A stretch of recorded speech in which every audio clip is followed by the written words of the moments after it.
Doesn't that just send a chill down your spine? Yeah, the big bad wolf is a pretty scary character. And honestly, in my opinion, he's a perfect villain created by DreamWorks in the movie Puss in Boots: The Last Wish. Is he even a villain? Well, let's elaborate on that. What the wolf represents may not necessarily be a villain in a sense of the very powerful, mortal bad guy, but instead a symbol of death, an unstoppable yet inevitable force that chases us forever until it finally one day catches us. Now, why did DreamWorks portray death as a wolf? Well, to start with, according to a source called DW.com, wolves in fairy tales are usually depicted as mean, crafty, and meant to kill. They're usually hunters and killers, striking fear in their prey, which we can usually see like an example like Little Red Riding Hood, for example. Wolves have a very keen sense of smell, and Death in the movie said he loves the smell of fear. The smell of fear. More specifically, on the hunter role, wolves are endurance hunters that wear down their prey. So over the course of a long chase, so naturally, a wolf is a perfect representation of the concept of death. Death is ever chasing us and will never stop. It is an inevitable force of nature. Look how menacingly he walks through the barrier surrounding the star, while anyone else would just float to their death. Just look at baby here. That just shows how invincible he is and that he has some sort of other mystical power that sets him apart from everyone else.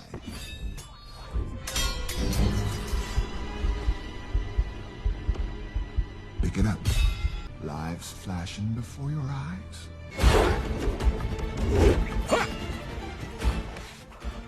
Death will eventually catch up to all of us, and running from it is pretty much pointless, which is why the wolf is everywhere in Puss's lives. It's frivolous.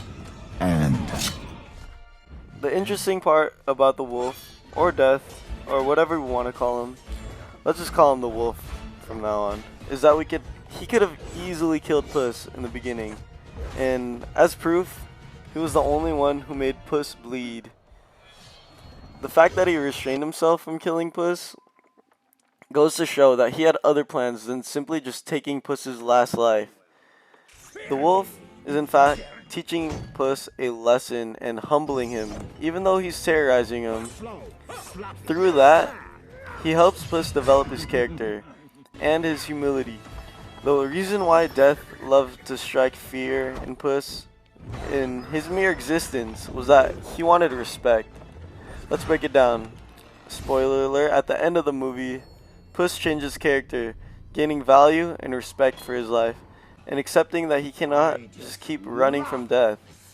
We realize this in his final quote. After all, Puss can't run away from him, but the wolf is just toying around with him and showing up only whenever Puss puts himself in danger, and to remind him he should fear and respect death, which is the big realization that DreamWorks wants us to realize, that we should have a respect for death and not just toy around with our life, but value it.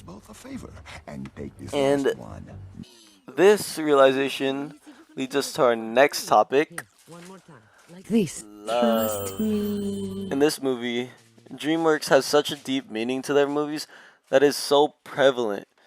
With the relations of Puss and Team Friendship, and most specifically, Kitty Soft Paws. Yeah, these relationships teach us with love, our lives are valuable, and we should not fear or run away from it, but acknowledge the reality of the matter that we will all die. See, Puss was a very egotistical cat, reckless, and he only cared about his own image. But through that, he sacrificed his relationships and love because he didn't want to lose that status and image to the he portrayed to the public. He wanted to be the hero, everyone's favorite fearless hero. And deep down, Maybe he did want to have that love, but was just too afraid that it would ruin his reputation. He feared maybe he wouldn't be everyone's hero, Well, I've been thinking. If you but play only a French, hero to one. Kitty Softpaws. shall we dance? As she said, Well, I knew I could never compete with your one true love. Yourself! we see this so much in modern society, where men and women sacrifice having a loving, fulfilling family in order to gain status and reputation, whether that be climbing the corporate ladder, becoming a millionaire, even having multiple sexual partners. Modern society and the school system is teaching our new generation that the most important things is a career, with colleges being harder to get into, and not to mention more expensive, much more expensive. I've got one of those. It strays the new generation away from having a family. There's a modern stigma. It's that having kids takes away one's freedom. We can see this in modern society, where the more recent woke feminist movement in the Western society is saying that women don't need men, leading to a future Santa without men Coloma. and without kids. Yes. I Let's think watch I some like clips him. for proof and Think also you're ready to name for some entertainment. Phrase men's rights. What comes to mind? Aggression. Advocating for the human rights of man as a class. I start laughing. Do you think men are important? Like for what?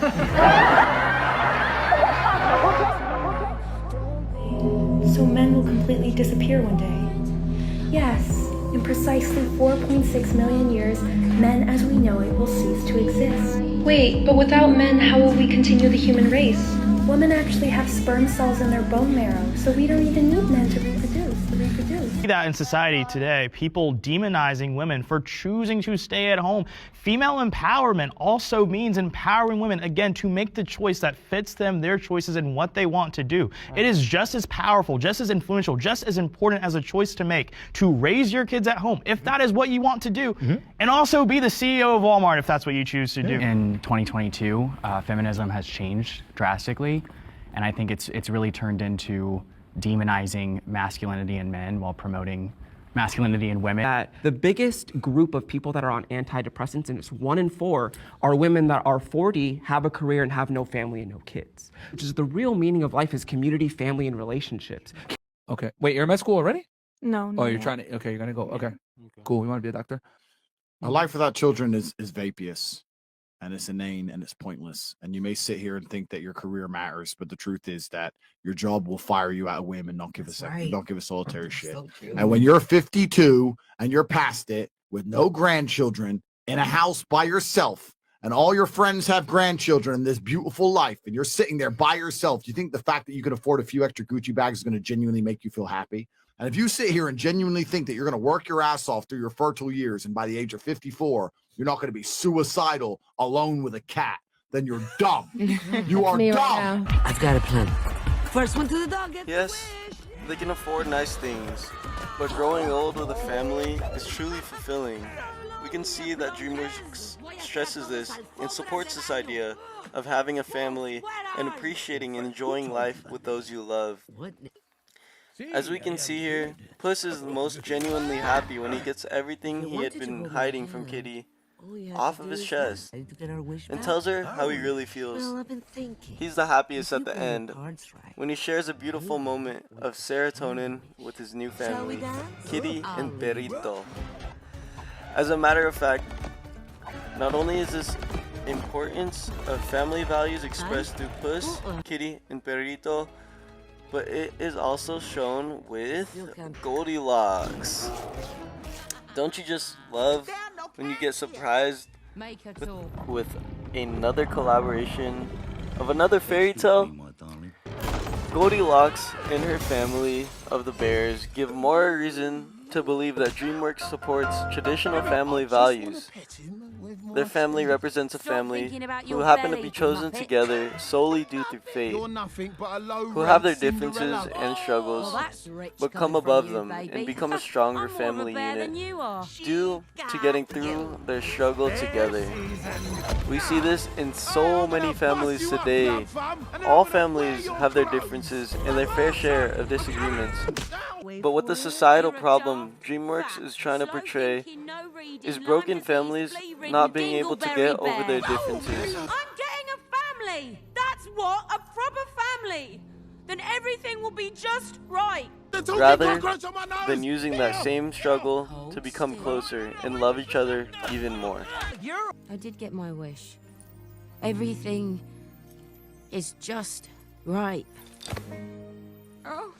So in this scene right here, Goldie could have had her wish of having a normal human family, but she realizes everything she wished for was like right in front of her.